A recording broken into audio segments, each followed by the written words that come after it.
Bonjour tout le monde, dans cette vidéo-ci, il est question de l'installation du logiciel Microsoft Teams sur Windows et de l'accès à une réunion en utilisant l'application.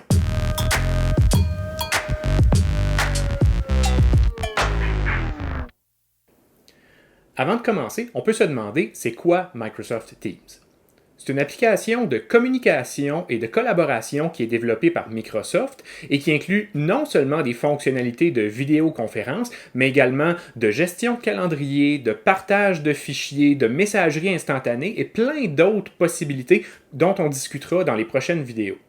Pour aujourd'hui, on se concentre sur deux tâches de base, à savoir l'installation de l'application sur notre ordinateur et l'accès à une réunion en suivant un lien qui nous est fourni. Donc, que ce soit sur une page web ou dans un courriel, on va vous donner un lien pour accéder à une réunion. Par exemple, sur les pages web de vos cours, vous allez trouver un lien d'accès vers les séances en ligne.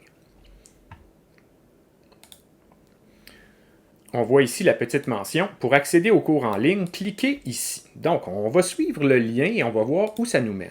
On arrive à cette page-ci qui est la page web standard pour gérer l'accès à une rencontre Teams. On est particulièrement tenté de cliquer sur la deuxième option puisque ça semble la plus simple puisqu'aucun téléchargement ou installation n'est requis.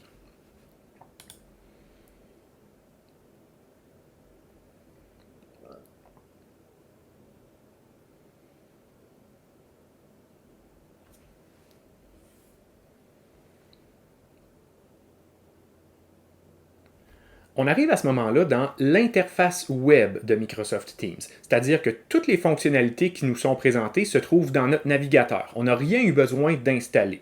L'interface web est pratique lorsqu'on n'a pas la possibilité d'installer des applications sur un ordinateur, comme dans le cas d'un ordinateur public par exemple. Par contre, toutes les fonctionnalités de Teams ne sont pas disponibles dans l'interface web. C'est pour ça qu'on va préférer installer l'application de bureau sur notre ordinateur plutôt que d'utiliser l'interface web. Autant que possible, on va éviter d'utiliser l'interface web de Teams dans le contexte de vos cours. On va donc fermer cette fenêtre-là et plutôt passer à l'installation de l'application sur notre ordinateur.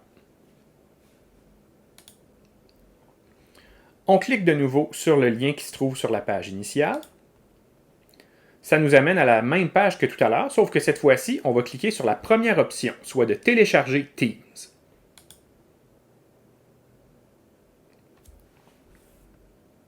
Une fois le téléchargement terminé, on a simplement à cliquer sur le fichier pour démarrer l'installation du logiciel. Tout va se faire automatiquement, on n'a même pas besoin d'intervenir.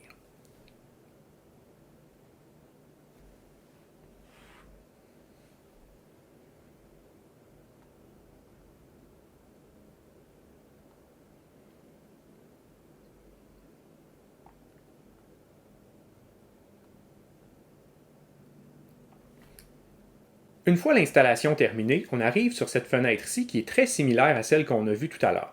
La différence principale, c'est qu'on ne se trouve plus dans notre navigateur, on voit qu'il n'y a plus la barre d'adresse en haut de la fenêtre, on se trouve dans l'application de bureau de Microsoft Teams qu'on vient d'installer. Si on choisit un nom, comme par exemple Olivier 1, 2, 3, 4, et qu'on clique sur Rejoindre maintenant, on va rejoindre la réunion vers laquelle pointait le lien sur la page web de tout à l'heure. On est maintenant connecté à la réunion. En cliquant sur les petits bonhommes à côté du bouton rouge, on va aller voir la liste des participants à cette réunion-ci.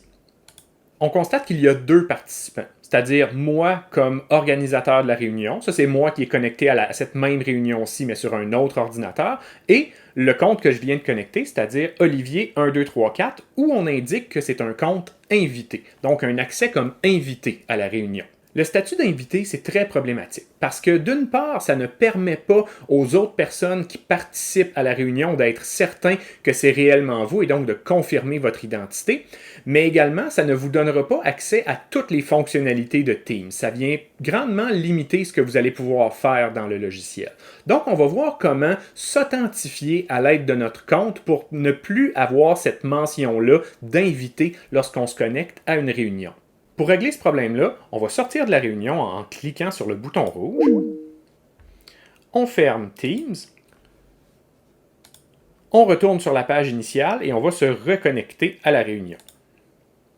Là, on constate quelque chose de différent. Notre navigateur réalise qu'on a l'application Teams d'installer et nous propose directement de démarrer l'application. C'est donc ce qu'on va faire en cliquant sur « Ouvrir Microsoft Teams ».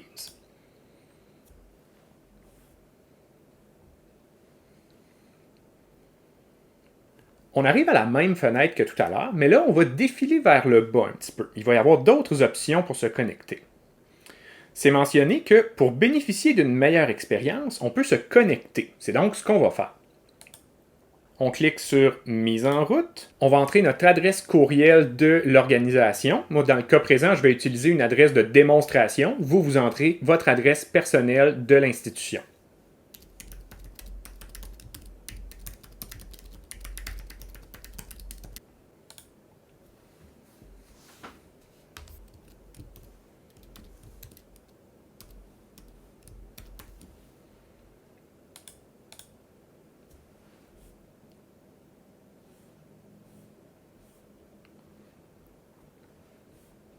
Une fois que l'authentification est complétée, on clique sur « Terminer ». Et là, tout ce qu'on a à faire, c'est fermer Teams et recliquer sur le lien pour rejoindre la réunion.